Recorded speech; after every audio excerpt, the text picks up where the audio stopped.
সবার কাছে ঈমান হলো সবচেয়ে দামি জিনিস। উর্দুতে বলা হয় বেশ কিমান, সবচেয়ে মূল্যবান বস্তু আল্লাহ পাকের কাছে ঈমান। ঈমানের চেয়ে বড় রত্ন এই পৃথিবীর জগতে দ্বিতীয় আর কিছু নেই।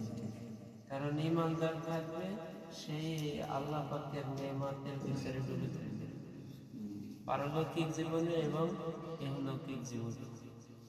যার মধ্যে ঈমান নাই তার ব্যাপারে আল্লাহ পাক কোরআনের ভিতরে নিজে উল্লেখ করেছেন, উলাইকা কাল আনআম, সে হলো চতুষ্পদ প্রাণীর মতো, সে গরু ছাগলের মতো, যার ঈমান নেই। এজন্য আল্লাহ তাবারক ওয়া তাআলা সূরা হজের 1 নম্বর আয়াতের ভিতরে উল্লেখ করেছেন, ইয়া আইয়ুহান নাসু ইত্তাকু রাব্বাকুম ইন্না যালযালাতাস সাআতি শাইউন আযীম।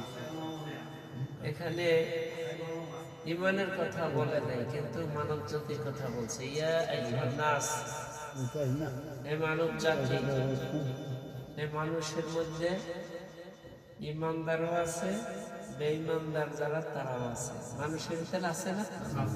একটা হলো মানুষ, হিন্দু, বৌদ্ধ, খ্রিস্টান, মুসলিম, মুশরিক আর মুসলমান, সবার কথা আল্লাহ পাক একভাবেই বলছেন আম ভাবে, ইয়া আইয়ুহান নাস, হে মানব গোষ্ঠী, ইত্তাকু রাব্বাকুম, তোমরা তোমাদের প্রতিপালক আল্লাহকে ভয় করো।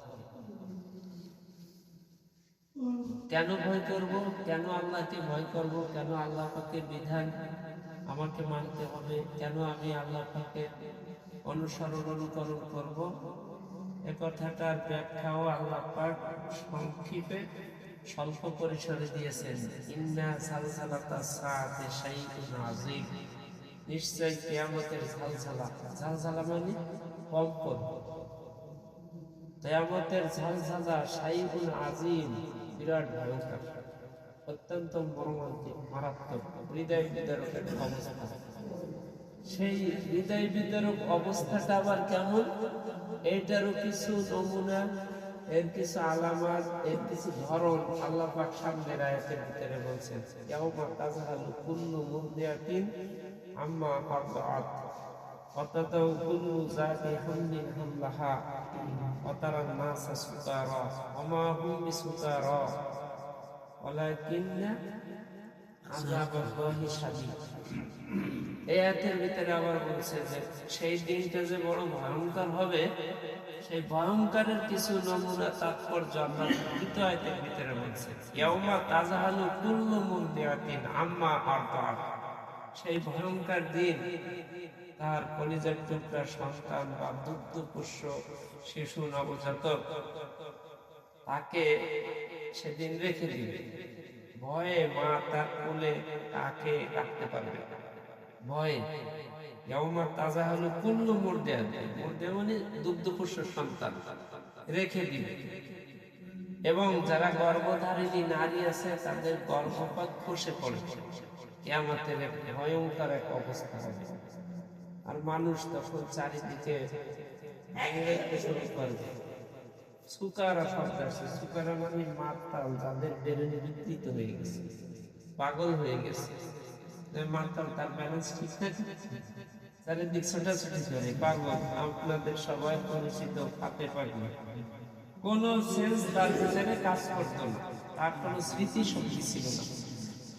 এইভাবে মানুষগুলা লম্ফজম্ফ করবে, চারিদিকে লাফসাপ করবে। আল্লাহ বলেন ওমা হুম বিসুকারা, আসলে তারা পাগল না, তাদের ব্রেন বিকৃত হয় নাই। তাহলে দৌড়াই কেন? এরা আত্মগোপন করার জন্য চারিদিকে ছোটাছুটি করছে কেন? কিয়ামতে যে ভয়ঙ্কর রূপরেখা তাদের চোখের সামনে দেখতেছে, এই ভয়ঙ্কর অবস্থা দেখে তারা পালাচ্ছে। আমার যে শাস্তির যে তীব্রতা, এটা দেখে তারা পালাচ্ছে। তো আমি আয়াতটা এই জন্য বললাম যে ভাই, আমাদের সবচেয়ে বড় দামি হলো ঈমান। সেই দিন আমাদের ভয় করা লাগবে না, আমাদের কোনো ভয় অন্তরের ভিতরে থাকবে না, যদি আমাদের ভিতরে কি থাকে? ঈমান থাকে।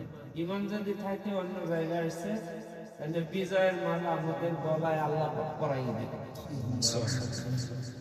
আল্লাহ তাহিনু ওয়ালা তাহজানু, তোমাদের কোনো ভয় নেই। আল্লাহ বলছেন অন্য আয়াতের ভিতরে, তোমাদের কোনো পারেশানি নেই, কোনো ক্লান্তি তোমাদের ভিতরে থাকবে না। এবং বিজয়ের মালা আমি আল্লাহ পাক তোমাদের গলায় পরাই দেব, শর্ত একটা, ইন কুনতুম মুমিনিন, যদি তোমরা ঈমানদার হও। তো সূরা হজের শুরু হচ্ছে আয়াতটা পড়ছি, ভয় করতে হবে কাকে? আল্লাহকে। তো আজকে মনে হয় বেলা 10টার দিকে সারা বাংলাদেশের ভিতর দিয়ে একটা ভয়ঙ্কর একটা ভূমিকম্প হয় নাই? ভূমিকম্প হয়েছে। এই ভূমিকম্পটার কথা যে কোরআনের ভিতরে আসছে, এইটার উপরে পূর্ণাঙ্গ আস্থার বিশ্বাস রাখাও ইমানের একটা শাখা। ইমানের একটা শাখা। এ কোন জায়গা থেকে আসছে, কিভাবে আসছে, কেন হয়, কেন হয় এটা বলার অপেক্ষা রাখি না, আমরা কম বেশি আজ করতে পারি। কোরআনের